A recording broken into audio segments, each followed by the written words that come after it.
Good day. I'm Dr. Benjamin Van Raalte, and I'm a board-certified plastic surgeon, and today we're going to talk about breast augmentation, period. I'm going to go through the steps I normally do with a consultation.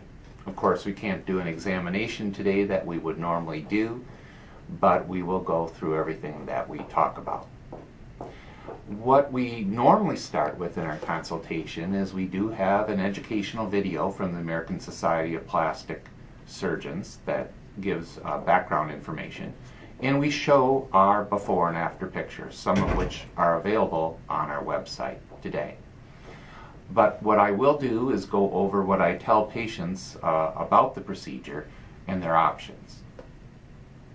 What we usually start with is finding out a little bit about the patient. I ask them, have they had children? Have they had any breast surgery? Any large weight gain or loss? Those things might determine how much the skin is stretched out, or whether there's need for additional procedures, such as correcting droop or need for a lift. We'll ask what their desires are. Of course, we can't make any guarantees. We can't make guarantees about cup size for many reasons. First of all, many women are in the wrong bra size. Second of all, most manufacturers cut their bra sizes differently. And lastly, for example, if let's say you're a 36B, it's actually the same volume as a 34C. So whether you buy the 36B or the 34C, and how you like to fit it depends on what cup size you'll actually be. Nonetheless, we take what the patient's asking to determine what they're thinking in terms of size of the implant. Now that'll determine the projection of the implant. The second thing that'll determine the size is the width of the patient's chest. Contrary to what a lot of people believe, the same size implant isn't going to look the same on different people. A larger person with a wider chest, one implant may actually look small. And in a smaller person with a narrower chest, that same implant may look very large. So the width of the chest from here to here determines one factor of the implant size, and then the skin envelope, or what the patient wants or what can fit, is the projection, and that determines our implant size. Then what we talk about is the types of implants, and I have all three here. What we had for many years alone is the saline implant. Saline implants were all we had from about 1992 to the mid-2000s. Their advantage are they are the least expensive. They do deflate, or at about a rate of 1% per year, and then the implant will go totally flat and need to be replaced. They also, as you can see, tend to have more wrinkling or rippling, especially in thinner patients. The gel implants we had, again, starting in the mid-2000s. We had them previously prior to the early 90s.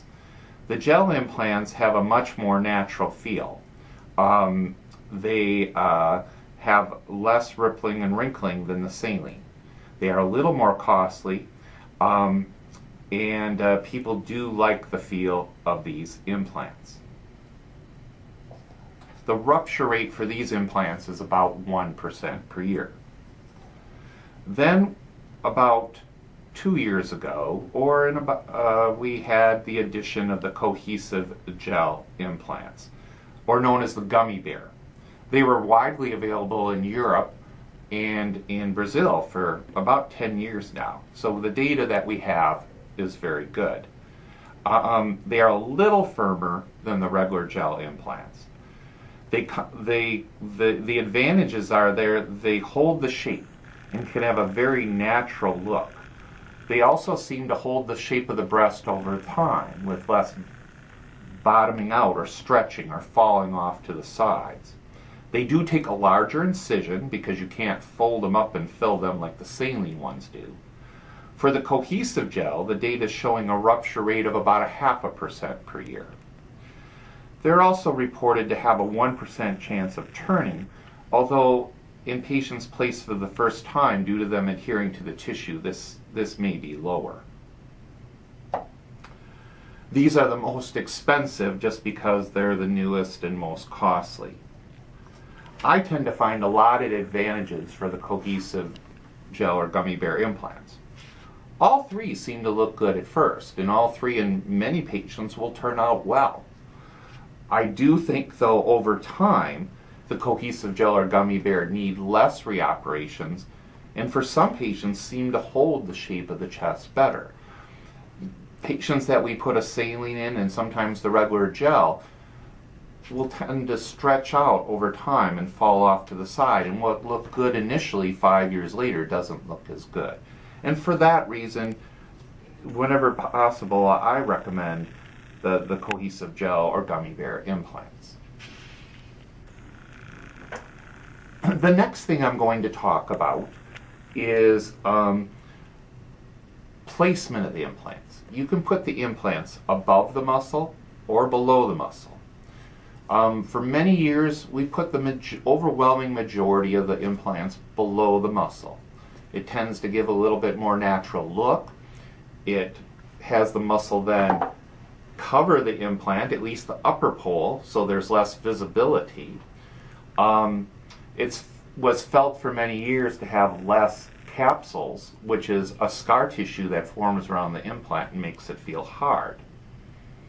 So that's been the overwhelming majority. Our friends that in overseas that have been using the cohesive gel implants, though, have been putting them what's subfascial. That means it's below the fascial layer but above the muscle. The advantages of that are it is less painful. It does correct droop better because then the implant can fill in some of the droopy breast. Not for a lot of droop, but for a little bit of droop. And for some patients who may be competitive bodybuilders, they don't get the flexing of the muscle over the implant. There probably still is some higher rates of capsular contracture. There probably still is some increased rippling or visibility of the implants, but our friends overseas say the rate of that is fairly low, so that subfascial in selected patients may be a good option. Then we have the choice of what incision to place the implants. You can put it through an armpit incision, you can put it through the incision underneath the breast, or an incision through the nipple.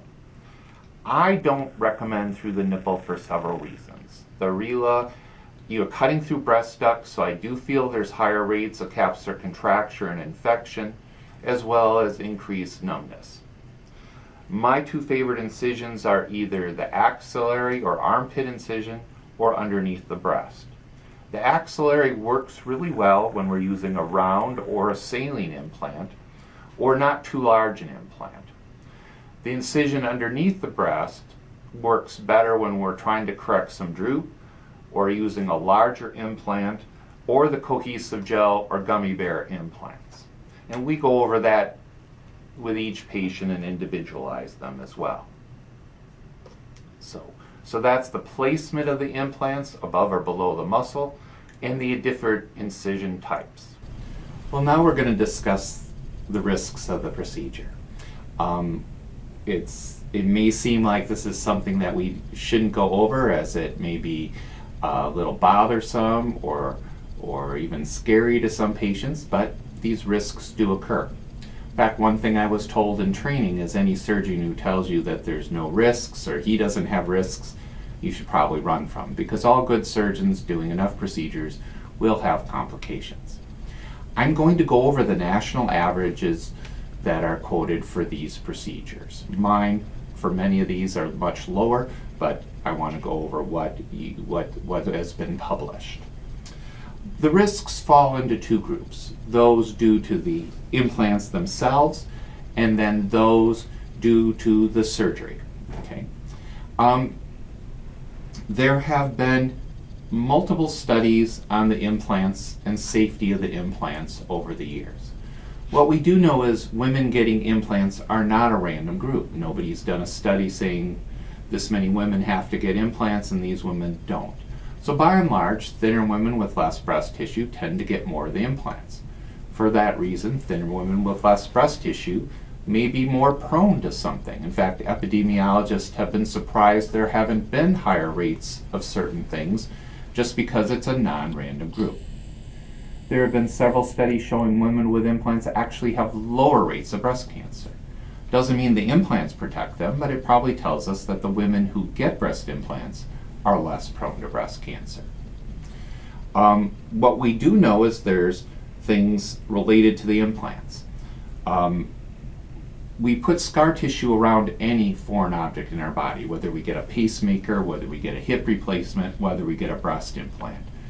The scar tissue around the breast implant can feel too hard in a few people, and it's called a capsule. The rate of overly hard capsules around implants is reported at about 1% a year. And in some cases, they may have another procedure to reoperate on that capsule. The implants might interfere in some cases with mammograms, and certainly most women with implants will need to get an extra view to visualize the breast tissue. The implants may show signs of rippling or wrinkling, especially in people with thin tissue over them. As I mentioned, the cohesive gel implants seem to have the lowest rate of that. The only thing that I have heard reported is out of the 10 million women with implants, there's been 80 cases of a rare cancer abbreviated as ALCL. Those have been treated by removal of the implants and the scar tissue. They think there may be a foreign body effect, and there is research being done to see if it's a particular type of implant that may be more prone to that. At this time, we do not have that information. The risks due to the style of implant. We do know that the cohesive gel take a larger incision. I already mentioned that they do have a slight risk of turning. So that's the only difference due to that implant. The gel implants, this cohesive gel, rupture at about 0.5% per year. The regular gel at about 1% a year. And the salines deflate at about 1% a year. I do not know of any health problems reported with a ruptured implant to date.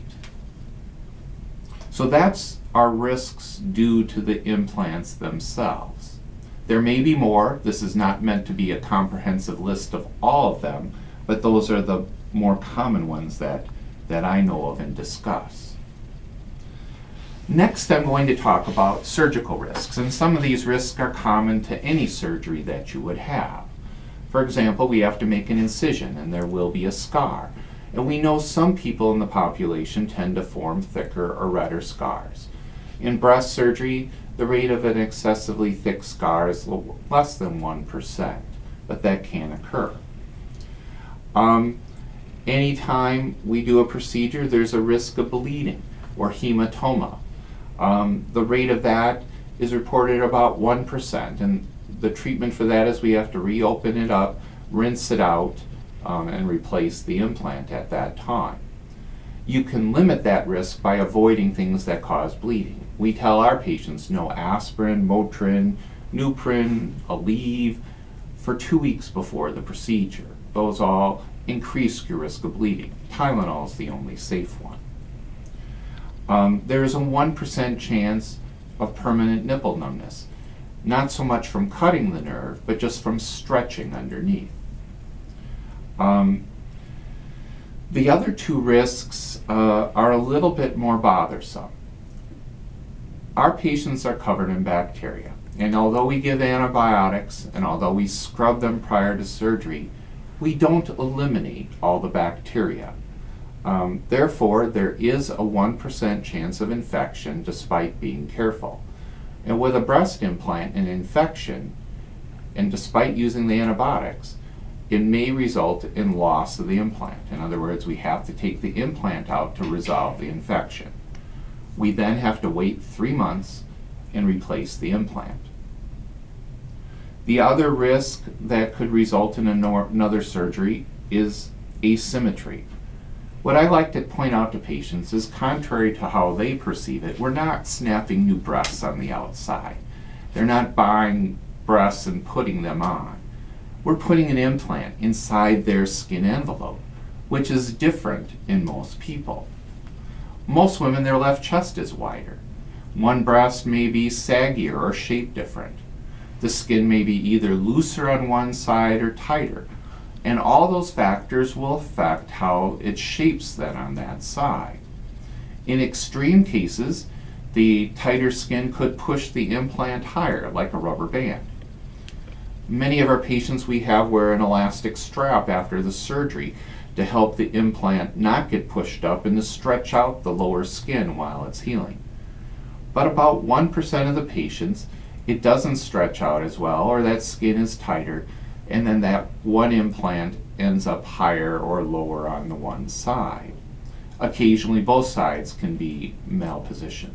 So about 1% of the patients will need another procedure to reposition the implant because their tissue is either different or looser or tighter that affects how it heals. We are not snapping the new breast on the outside, and we're relying on that skin envelope that way. Some patients are disappointed by the surgery. That goes back to what I've just mentioned. We're not attaching a new breast on the outside. You're not picking your new breasts out of a catalog. And patients who feel that they're going to pick out a certain breast and that's what they're going to get may be disappointed in that regard. Some cases are harder than others. Some patients have tight skin or what's called a tubular breast that may need additional considerations. Droop always has its own consideration to correct. It may mean a larger implant. It may mean subfascial placement of the implant. It may mean discussion of a lift for the saggy tissue. And of course, a lift and an implant are really two opposing operations, the lift being a tightening operation and the implant being a stretching operation. So there's lots of factors that affect the final outcome. That's when we do our examination, we try to point out factors from asymmetry to the shape of the breast that may affect what to anticipate or what we end up needing to do. What I do encourage you to do is to make sure you're going to a board-certified plastic surgeon. That's someone who's been trained in a residency in plastic surgery, not someone who just says, I want to do this. Those people are reputable and should tell you all the risks, do a good assessment, and do a good procedure for you. Thank you.